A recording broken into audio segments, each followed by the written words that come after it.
A Genial tem uma novidade para você que não consegue assistir toda a programação do nosso YouTube, mas também não quer perder os pontos altos dos nossos vídeos e lives. É o canal de cortes da Genial.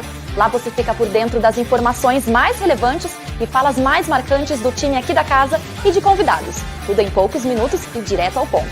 Inscreva-se agora e ative as notificações.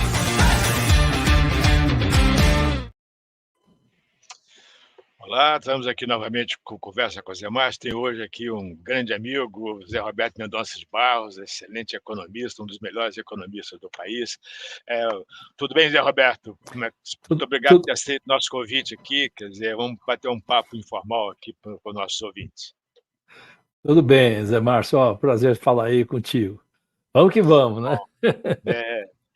Zé, como é que você está vendo aí o cenário para a economia brasileira? Acabamos de ter uma mudança aí nas metas fiscais, quer dizer, acho que isso mexeu um pouco com os investidores, com o mercado. Como é que você está vendo esse processo? Olha, nós estamos conversando num momento meio especial, né, Zé Márcio? Porque nós tivemos 3 eventos quase que simultâneos, começando com a inflação americana que saiu no dia 10, uma quarta-feira. Muito ruim, como você seguramente já comentou mais de uma vez, e surpreendentemente ruim, pelo menos para mim, foi pior do que se imaginava. Todos os componentes não foram bem, foi um choque para os mercados, que já levou de imediato a uma terceira reprecificação de ativos do mercado americano, e, portanto, com reflexos no mundo inteiro, desde setembro do ano passado. Não é pouca coisa, não. Depois, no sábado, houve um segundo evento geopolítico, surpreendente, inesperado, que foi o ataque do Irã a Israel. Sério, uma coisa grande. Teve peculiaridade, foi um ataque meio que para dizer, olha, eu vou te atacar, mas não é bem assim, é só para, enfim, dar um sinal que eu estou vivo. Mas, enfim, isso evidentemente mexeu com os riscos geopolíticos. E aqui você sabe, fala também disso, né? O maior impacto de curto prazo é o que acontece no mercado de petróleo. Tem um problema muito complicado, mas como a importância do petróleo para nós, para o mundo inteiro, o mercado de petróleo.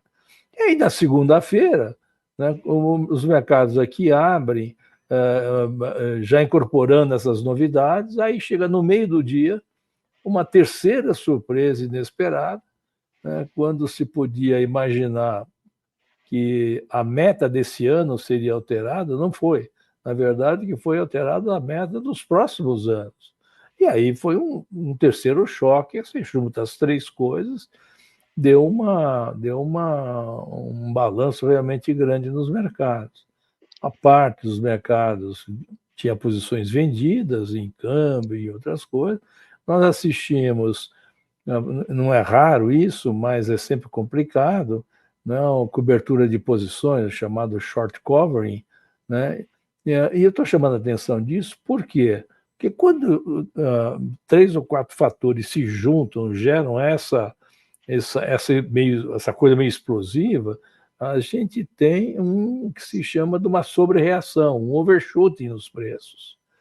E esse é o grande teste, você também é um cidadão experiente para analista de todos os tipos, é pensar no meio do overshooting, porque a única coisa que você não pode fazer é pegar o pico do preço e aí projetar esse pico, que vai ficar complicado. Só que também não vai voltar ao que era antes, porque ocorreram mudanças significativas. Então, nesse momento que nós estamos conversando, a gente está num momento realmente que é diferente do que vem vindo até agora, porque foi uma combinação, uma mistura de 3 coisas que têm mensagens em si e que tornam particularmente difíceis a gente fazer a projeção para frente. É óbvio que com essas 3 coisas, o cenário é menos construtivo do que tinha antes, em qualquer circunstância. Uns podem ser mais otimistas, outros mais pessimistas, mas ele é menos construtivo, é inevitável.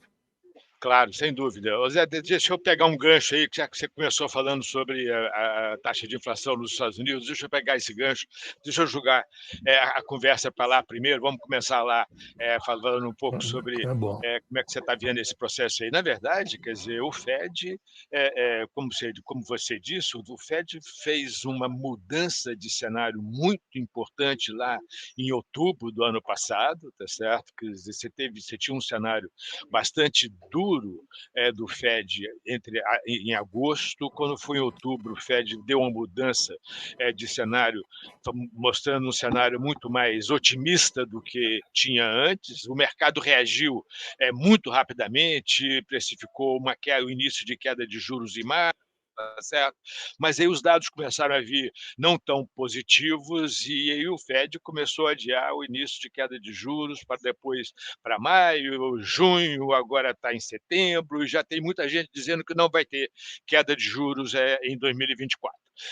Deixa eu fazer eu acho que tem uma preocupação importante, né? Quer dizer, que é o fato de que a inflação americana está se mostrando extremamente resiliente, não só economia americana está resiliente, mas a própria taxa de inflação está muito resiliente. Hoje, por exemplo, saiu o novo dado do PCA, veio com uma aceleração do índice de preço de gastos com consumo, que é o índice preferido pelo Fed, para 3,4% em termos anualizados. Quer dizer, é uma aceleração vindo de 1,8% no quarto trimestre do ano passado para 3,4% no primeiro trimestre de 2024, sendo que o núcleo acelerou de 2% para 3,7%. Ou seja, temos uma aceleração da taxa de inflação com uma taxa de juros real em torno de 1,5%, 1,7%.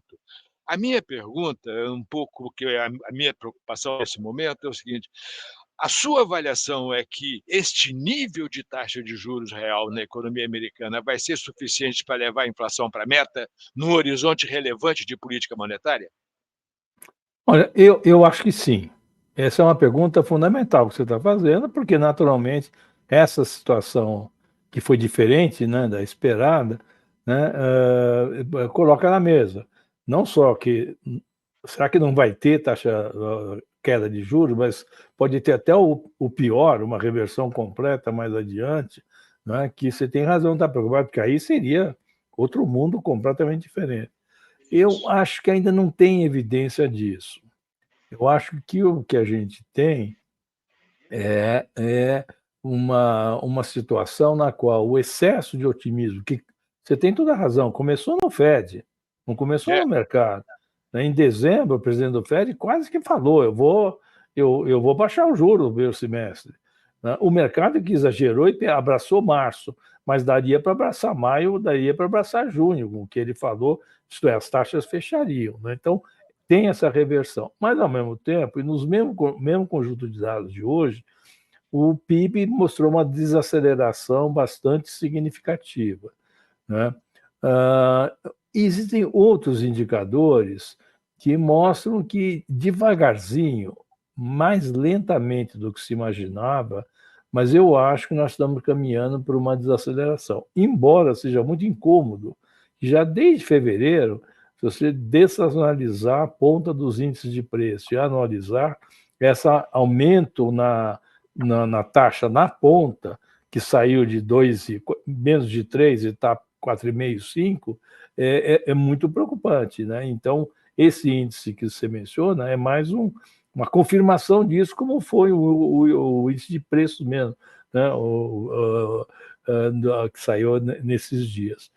Mas eu acho ainda que vai ser suficiente. O que tem vai durar mais tempo para começar a baixar. Se será setembro, será dezembro, não sei, mas eu acho que provavelmente em setembro, porque eu acredito, embora não seja seguro, obviamente, né, que vai haver essa desaceleração, só que mais lenta. E teve um bump, né, passou num buraco nesse meio tempo, mas a tendência ainda é essa, porque é um juro importante, uma economia, um mercado de trabalho que tem menos atrito do que tem o brasileiro, por exemplo, mais flexível, né? Continua sendo verdade que tem uma certa quase deflação em bens, não em serviços, mas em bens, mas isso ajuda a despressionar o conjunto.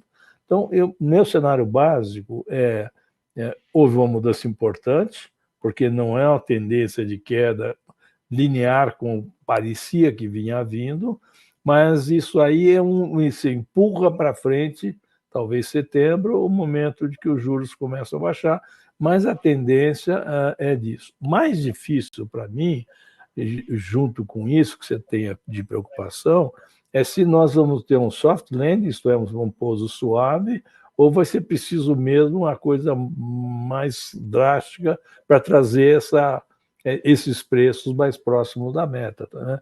Isso não está óbvio, porque se mantiver a taxa real de juros por mais tempo, se for muito longo, vai virar uma recessão. Então, isso aí fica em aberto, tá certo? Agora, o importante é que foi uma mudança importante, né, que levou a essa reprecificação de ativos e que, para nós, evidentemente, não é bom. Né? Que se gerou uma valorização do dólar que repercutiu diretamente na desvalorização do real e na economia brasileira, o que pressiona a taxa de inflação. Então, quer dizer, só mais um pequeno comentário, quer dizer, sobre essa questão da política monetária americana, que é o fato de que, com essa situação geopolítica no mundo, o risco de você ter um choque de oferta importante é alto, né? Quer dizer, você tem essa questão que você chamou atenção do preço do petróleo e, quer dizer, o risco de a gente ter um choque de oferta é muito grande e isso me preocupa também. Quer dizer, eu acho que essas coisas estão muito interligadas e que eu acho que esse é o ponto. Agora, Zé Roberto, realmente tem uma realidade completamente diferente, tá certo? Mas deixa eu explorar um pouquinho essa questão das metas. A gente tem, quer dizer, o presidente do Banco Central tem dito sistematicamente, não só o presidente, na verdade, os comunicados do Banco Central têm dito sistematicamente que perseguir a meta fiscal é fundamental, nem tanto atingir a meta, mas perseguir a meta é fundamental, da mesma forma que eles fazem no próprio Banco Central com a meta de inflação, tá certo? Então, ele está prescrevendo um remédio que ele usa na política monetária. Então, dado isso aí, quer dizer, na sua avaliação, essa mudança de metas vai afetar significativamente as expectativas de modo geral e como que isso pode afetar a trajetória de política monetária na sua avaliação nos próximos reuniões aí do BC? Olha, eu acho que no momento inicial afetou mesmo de uma forma muito significativa, porque era uma hipótese com a qual todos trabalhavam, né, que todo mundo sabia, até costumam brincar, as emas do Palácio do Planalto sabem, né, que a meta desse ano não vai ser zero, não tem como isso acontecer.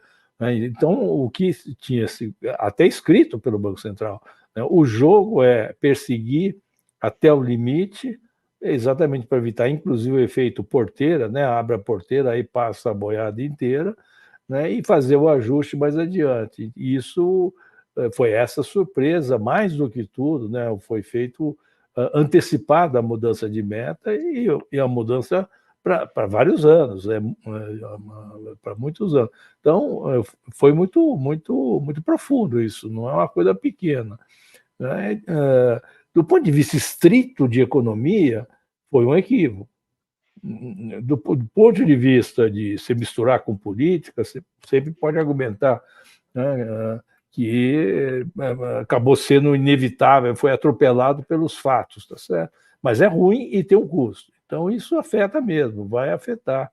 Agora, aí também tenho, Zé Márcio, uma grande dúvida. Né? Primeiro, por o seguinte, eu acho que, no seu devido tempo, o dólar vai voltar para a proximidade dos R$ 5.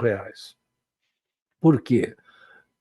Tem uma coisa que eu acho que não está sendo avaliado por todo mundo adequadamente, que é uma mudança estrutural e positiva, que é o fato de que um conjunto, uma parte cada vez maior de segmentos da economia ligados a recursos naturais está com uma trajetória muito sólida de crescimento e lastreado não só no tamanho do mercado externo, na nossa competitividade cada vez maior, e eu não estou falando só de agricultura, estou incluindo petróleo, estou incluindo minérios, né? Uma competitividade cada vez maior, com ganhos de produtividade, e que está se traduzindo num gigantesco saldo comercial, pelo menos gigantesco comparado com a nossa história.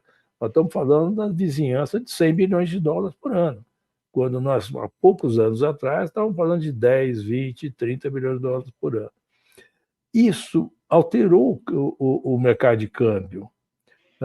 E o mercado de câmbio, a gente sempre olhou fundamentalmente pelo movimento da parte financeira do câmbio, pela paridade de juros, pelo movimento de capital. E o que está acontecendo mais recentemente, aconteceu já desde o ano passado, é que a entrada de dólar no mercado, por conta do saldo comercial, é enorme e passa por cima dos volumes do câmbio financeiro. E isso tende a empurrar para o real, tudo mais constante, a empurrar para o real se valorizar. Claro, esse efeito lá nos Estados Unidos valoriza o dólar temporariamente e desvaloriza o real temporariamente. Mas tem um fator enorme contrarrestando isso. Não aparece no primeiro momento, por isso que eu mencionei o overshooting como mau conselheiro, porque qualquer diretor financeiro, mesmo de exportador médio, sabe. Se ele não sabe bem por quê, o câmbio começou a subir, ele para de oferecer a venda, mesmo que ele tenha que fazer o câmbio, porque ele tem que pagar a folha de salários da cooperativa, tudo mais.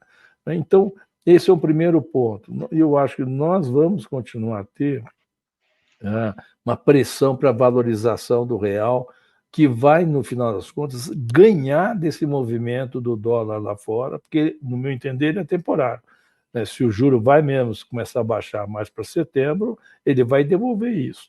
É verdade que ele vai ter um impulso no meio tempo, que é uma coisa que parecia história de pescador, a Europa vai baixar o juro antes dos Estados Unidos. Quem falasse isso alguns meses atrás seria taxado de brincalhão.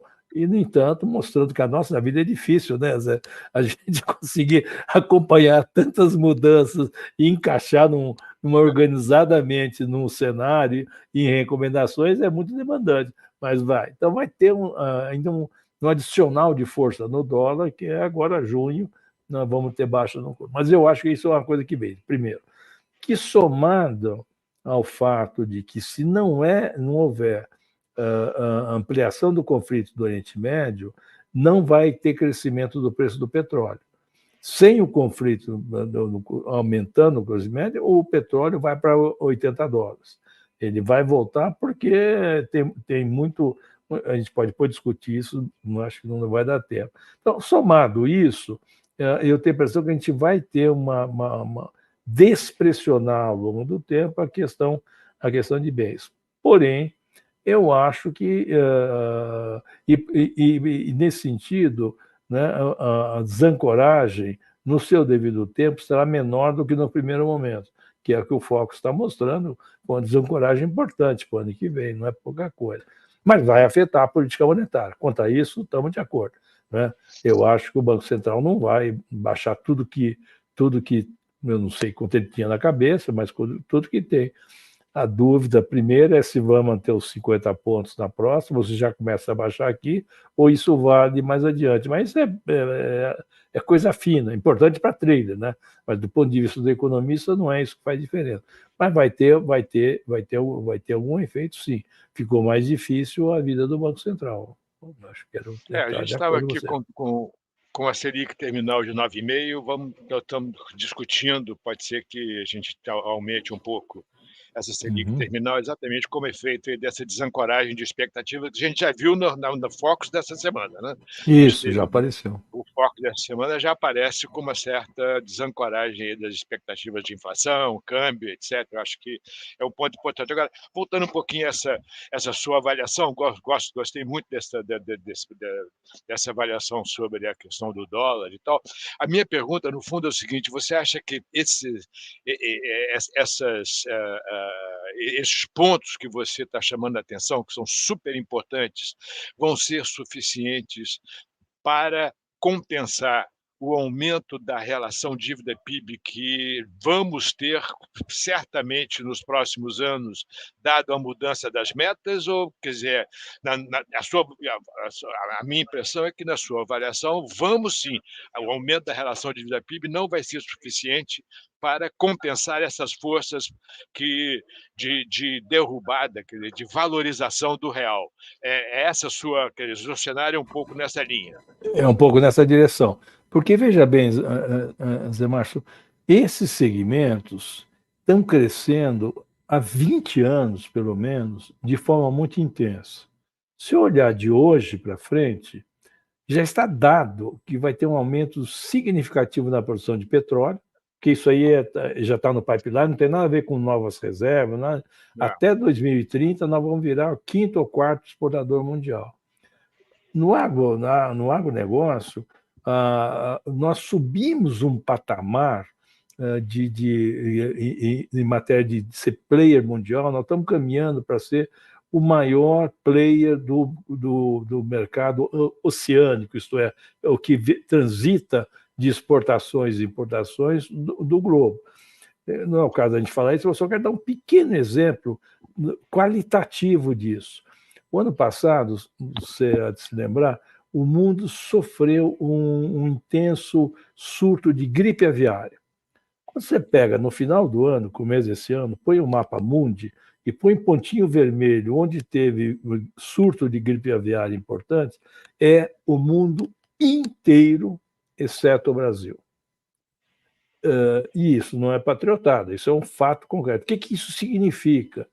Que nós não somos apenas um grande player nesse mercado, mas nós temos uma defesa sanitária, e não é o Estado isso é muito mais os cuidados do setor privado, tão robusta que num país desse tamanho é o único player relevante do mundo que não teve um surto de gripe aviária. Portanto, nós passamos a exportar ovo para uma opção de lugares do mundo, por causa desse surto, a produção de ovos ficou ruim. Claro que isso é temporário, não é? Esse produto não é de grandes exportações, né? Mas só para mostrar, isso aumenta a posição. E não é só de volume, mas é de qualidade e confiabilidade do player. Logo, eu vejo que essa trajetória desse crescimento vai ser muito grande. Esses segmentos têm crescimento sustentável de produtividade e estão entrando necessariamente no grande jogo da descarbonização. Finalmente, são segmentos que pagam menos imposto, porque são exportadores, têm, portanto, muito mais resultado e depende muito menos da política de governo. Claro que depende, todo mundo depende da política de governo, mas eles têm uma certa independência. A carga tributária é menor e a demanda é dada lá, o off-take está sempre lá fora, né? E isso aí está aumentando em termos da sua posição, em termos do share de geração de valor adicionado no Brasil. É cada vez maior, embora ela pareça pouco, porque isso se dá no interior, se dá em lugares fora do mar. Então, a soma disso é que essa pressão para acalmar um pouquinho, o dólar tende a valorizar de onde ele está agora, eu acho que vai permanecer. Mas é mais do que isso. Tem crescentemente um volume de investimentos que é feito a despeito do problema fiscal, porque nesses setores você tem taxas de retorno suficientemente altas para pagar o prêmio de risco grande que alguém só voltado para o mercado interno não consegue pagar. É muito arriscado e vai aparecer no custo do capital para ele. Certo? Então, isso aqui não contrapõe o desarranjo fiscal, né? De jeito nenhum. Mas, no curto prazo, dá um pouco mais de independência. No fundo, o que eu acho que é o maior problema do Brasil hoje é o seguinte: nós temos, com esses eventos, um certo desempenho de curto prazo melhor do que você projetaria com os parâmetros históricos. Nós temos 2,5% de PIB para esse ano faz tempo, muito por causa desse segmento. Só que isso não se traduz num crescimento sustentado, porque os nossos desarranjos, especialmente fiscal, questão de dívida, como consequência o tamanho do juro que o país tem que enfrentar, não leva você a crescer, ou dito de outra forma, o PIB potencial é suficientemente baixo para a gente não entrar numa trajetória de crescimento sustentável. Essa dicotomia permanece igualzinha. E esse eu acho que é o maior problema que nós temos. Não é tanta convivência do curto prazo. Foi assim o ano passado, vai ser assim esse ano, né? Mas o problema é o que a gente não consegue embicar, apesar de grandes oportunidades, e poderíamos ter isso, e é mais uma vez uma pena, a gente não consegue embicar numa trajetória de que deve a crescimento sustentável. Agora, Zé Roberto, nessa sua análise que eu gosto muito, tá certo? Na verdade, a gente tem um setor extremamente produtivo, muito eficiente, que é a agropecuária, mineral e etc., tá certo? Esse setor ligado aí a riquezas. E, ao mesmo tempo, quer dizer, o governo tem feito uma política industrial cujo objetivo é sustentar os setores não produtivos. É isso mesmo? É isso mesmo. Aconteceu. Agora você veja como é curioso. Só adicionar uma coisa curiosa, né? É totalmente correto cara, a situação já foi muita gente. O governo insiste em repetir coisas que deram errado e achar que na repetição vai dar certo. Não vai. Quer comprar navio, essas coisas. É de sentar e chorar. Mas eu acho que está acontecendo uma coisa, Zé Márcio, que, de novo, não se transforma necessariamente numa tendência sustentável, mas nós estamos vivendo uma abertura comercial ad hoc, com o que está acontecendo no comércio internacional, muito pelo que está fazendo a China, não é só a China, a Índia, a Rússia, no que tange a diesel, que é especialmente a China. Vamos focar, porque ela é grande o suficiente e ela é o centro disso, né? Todos nós acompanhamos que a China está desacelerando o crescimento e eles estão aflitos com isso aí. O consumo interno não vai, por muitas razões, mas a mais importante delas é que as famílias chinesas, por conta da má experiência na Covid, estão com receio do futuro. Lá não tem seguro social, é curioso, um país comunista em que a família tem que cuidar do velho e da criança, senão ele vai morrer de fome. É extraordinário isso daí, né?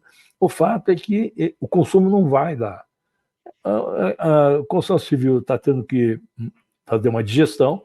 Eu brinco sempre dizendo, digerir tijolo é muito difícil, é muito complicado, então vai demorar para resolver esse negócio. O que eles fizeram? Eles voltaram de novo para o comércio exterior e estão usando excessivamente o comércio exterior, provavelmente com subsídio. Mas o fato objetivo é que as principais matérias-primas industriais, metálicas e químicas, estão com preços internacionais muito baixos. E o que os chineses fizeram, que muita gente não se deu conta, que é o seguinte, eles resolveram correr o risco comercial. Quer dizer assim, eu pego um pedaço, um volume, certo volume de matéria-prima petroquímica, de aço, eu trago aqui, eu, exportador chinês, por meu risco, isso está acontecendo também com o carro elétrico, com o meu risco, coloco no distribuidor brasileiro aqui, só que a 20% de preço mais baixo que o preço do aço.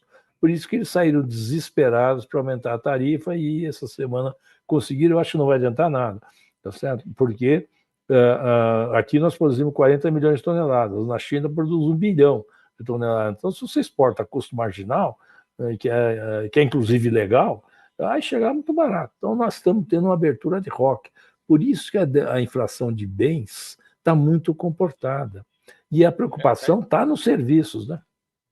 Na verdade, está tendo deflação de bens. Deflação, exatamente isso. Então, essa abertura comercial ad hoc, ela não produz todos os efeitos de uma abertura comercial organizada, porque ela é ad hoc. Isso aí pode cortar, você pode pôr tarifa e tal, mas so far so good. Né? Até onde ela alcança, está ajudando a atividade na construção civil. Exemplo da construção civil.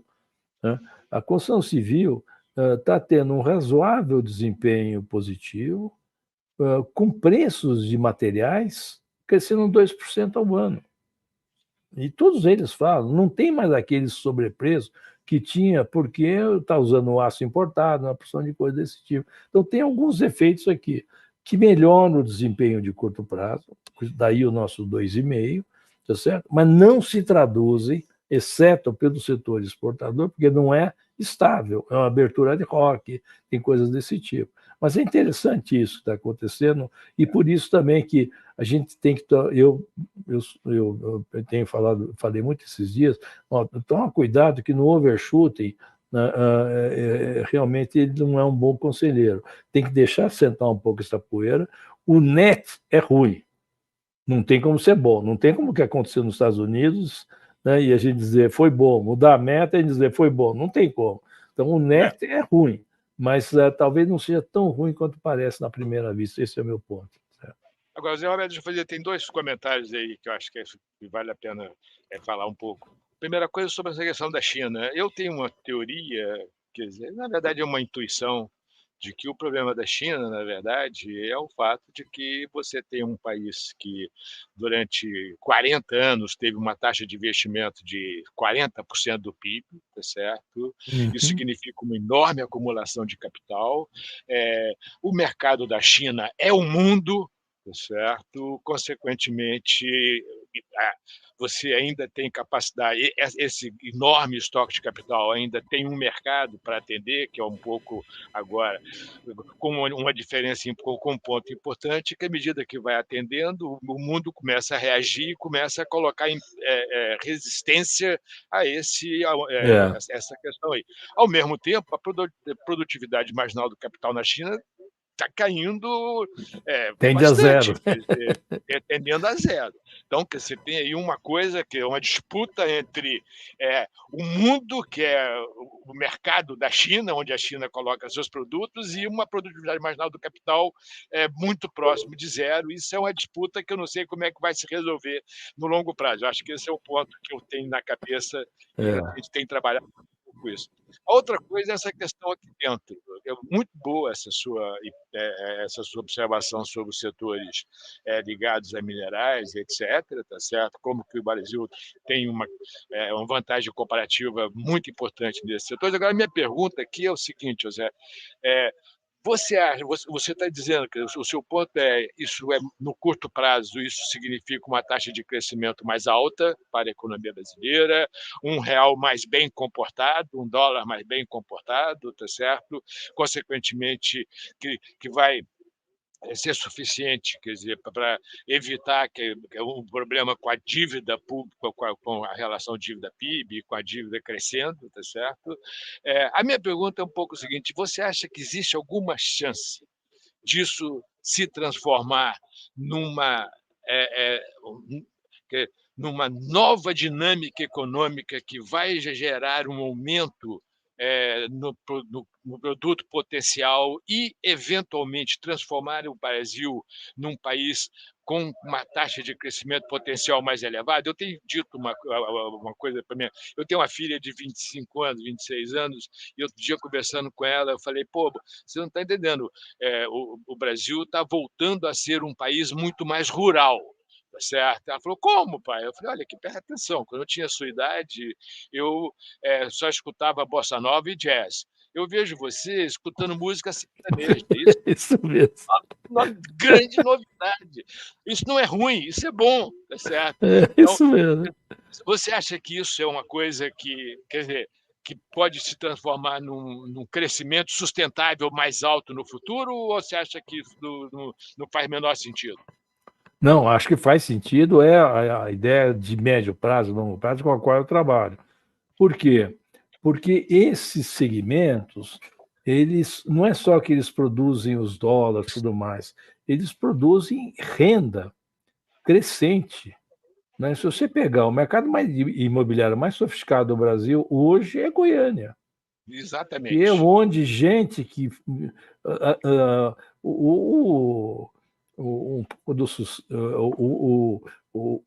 o private bank todo na margem vai estar procurando gente bem-sucedida nesses segmentos, porque é onde o dinheiro acumula, o dinheiro roda, o que tem que fazer. Então, isso é uma massa de empresas, de capital, de emprego, etc., que segue crescendo, insisto, com base em produtividade, por isso que é uma coisa... e que cada vez mais esbarra para o resto. Um exemplo bem concreto. Né? Eu encontrei num congresso recentemente, onde eu fui falar, o presidente de uma das maiores empresas petroquímicas do Brasil, né? Para o qual eu dei consultoria no passado, então conheço um pouquinho o que foi feito. Perguntei para ele como é que está indo o seu negócio. Ele falou: ó, os 65% ligado ao agronegócio está espetacular. O resto, que é ligado ao mercado em geral, está uma droga, porque está entrando produto da China, da Coreia, de não sei de que e tudo mais. Então, se pegar na indústria química, na Biquim, tradicionalíssima indústria química, pega o programa de trabalho, 2 dos 4 grandes eixos estão ligados aos recursos naturais. Aí é mais que agronegócio, é recurso natural mesmo, a petróleo, a mineração e tudo mais. Então, esses setores vão comendo, vão incorporando pedaços da indústria e dos serviços, porque hoje é uma espécie de indústria 4.0, quando você vai nos grandes conglomerados, porque tem serviços, tem satélite, tem claro, agricultura de precisão. Eu poderia falar horas sobre isso daí, é uma coisa impressionante que está acontecendo. E tem a ligação com descarbonização, que está ligado. Então, isso tende a ir crescendo, número 1. Número 2, tem mais poder político, né? Embora tenha menos população, mas tem mais poder político e as ideias vão sendo diferentes. Então, vai alterando. Então, eu acho que isso pode não se materializar como qualquer tendência, mas eu acho que isso já está, além da música, que a sua filha canta e todo mundo canta, né, já está alterando. Por exemplo, um grande vetor do crescimento recente do agronegócio é o mercado de capitais, como você bem sabe, os CRAs, todas as coisas novas estão aí. É um outro jogo. Não depende mais tanto de financiamento público, não depende nada do BNDES, não depende. Se tiver alguma coisa a mais, tudo bem, mas não é mais questão vital, como foi no passado. Então, isso tende a tomar. E quanto pior vai o setor só ligado à indústria defendida, aquela que vai enfraquecendo, etc., vai comendo o outro, né? Então, tem uma dinâmica de incorporar. Agora, é claro que isso não garante, per se, que a gente vai caminhar para um ajuste fiscal. Tem uma pressão suficiente para ajuste fiscal que pode ser que demore mais. Mas aí eu vejo outras coisas que vão empurrando nessa direção. Assim como, e você testemunha disso daí, a população brasileira incorporou, não aceita inflação alta. Pode vir o populismo que vier, se puser inflação alta no jogo, é rejeição imediata. E cada vez mais a maior parte da população quer e olha o empreendedorismo. Quando eu era criança, né, o sonho de todo mundo era ir para o emprego público. Hoje não é verdade. Hoje está muito mais para fazer alguma coisa diferente, mesmo que seja com baixo capital, entregador, coisa assim. Então você vê que eu acho que nós estamos lentamente mudando, mas como o sistema político é muito frágil, é muito ruim, para dizer bem concretamente, leva tempo para isso. E nós ainda temos, apesar de todo esse sucesso, ainda tem uma dicotomia do que está indo bem no curto prazo, que empurra o PIB, né? O PIB médio cresce mais por causa desses segmentos, antes de qualquer outra coisa, tá, e o crescimento sustentado que vai ter que passar por uma reforma fiscal de proporções maiores, que essa não está no horizonte de curto prazo. Acho que é isso, todo mundo estaria de acordo. Mas eu acho que tem uma chance, não está garantido, mas tem uma chance desse segmento que cada vez mais ele tem uma certa autonomia para andar, a sua ligação com o resto do mundo, a forma de trabalhar, a força para essas coisas, vai empurrando e diminuindo os segmentos mais tradicionais. Pode ser, mas nós vamos ter que passar por uma reforma fiscal mais consistente, etc. Mas você veja que começa a aparecer, né, a ideia de... É inevitável começar a falar de corte de despesa, não é inevitável.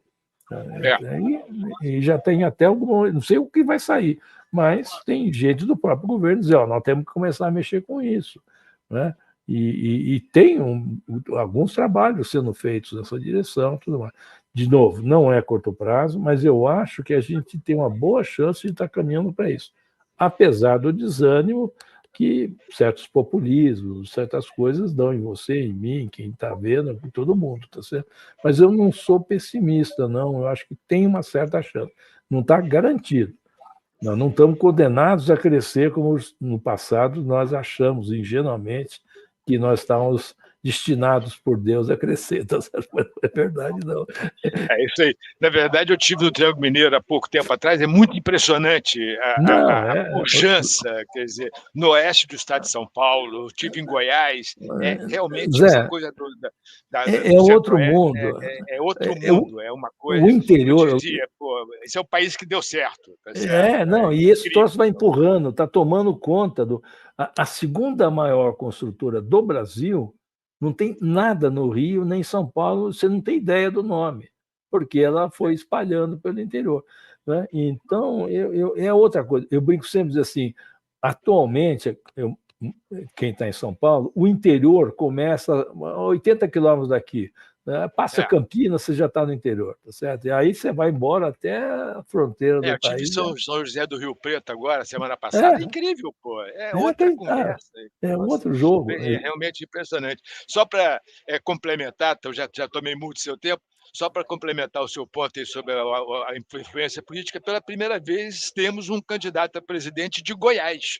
Tá certo? O Caiado se lançou candidato. É isso mesmo. Não é à toa. Tá certo? Não, porque tem força, mas não você está falando. Isso vai indo, essa coisa vai andando, tá certo? Eu não gosto de ficar dando número, e o número aproximado, quem está escutando, mas ele é real, dos trabalhos do Fernando Veloso, lá do Observatório do FGV, né? No último trimestre de 2001, né, o valor adicionado em moeda constante da indústria de transformação era 45 ou 47 reais. O da agricultura, do agronegócio, era 25. O último trimestre do ano passado, o 47 virou perto de 40, a indústria caiu, o valor adicionado, e o 25 foi para 38.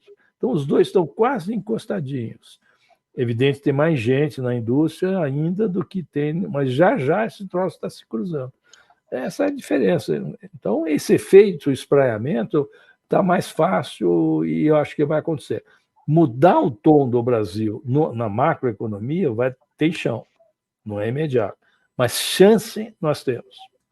Ok, muito obrigado, Zé Roberto. Um prazer enorme ter você aqui. Muito boa a conversa, realmente. Eu gostei também. Já tempo de falar, mas eu gostei. Isso mesmo. Um abração. Grande abraço. Tchau para todos. Até a próxima. Quem é único como você precisa de uma assessoria única. A área de Wealth Management da Genial Investimentos surgiu para dar atendimento exclusivo aos clientes que demandam gestão profissional dos seus investimentos. A estratégia de atuação inclui estudo caso a caso, atendendo às demandas de cada cliente individualmente. Dentre os principais serviços oferecidos pela nossa área está a carteira administrada, onde o gestor consolida todos os seus ativos, independente do lugar de custódia. E assim realiza as alocações e acompanha o desempenho dos ativos, trazendo tranquilidade ao cliente quanto ao seu portfólio. Tudo sem conflito de interesses. E temos também os investimentos offshore para os investidores que desejam ter seus ativos em economias mais estáveis. Os nossos clientes ainda contam com aconselhamento jurídico para sucessão patrimonial e ganho de eficiência tributária. Assim, tudo é construído exclusivamente para você, a partir de seus valores e objetivos específicos. Nossos 3 pilares incluem a arquitetura aberta, a consolidação patrimonial, permitindo ao cliente ter uma visão 360 sobre o seu portfólio, independente do local de custódia dos ativos, e a preservação do seu patrimônio, buscando blindar seu patrimônio nos momentos de crise e alcançando resultados acima da média. Você, cliente de Wealth, vai receber um relatório com todas as informações da sua alocação e performance. E vai ter acesso a reuniões mensais de alinhamento ou quando você precisar. Se quiser mais informações sobre a nossa área, é só deixar o seu contato no nosso site ou enviar um e-mail para genial.wealth@genial.com.br.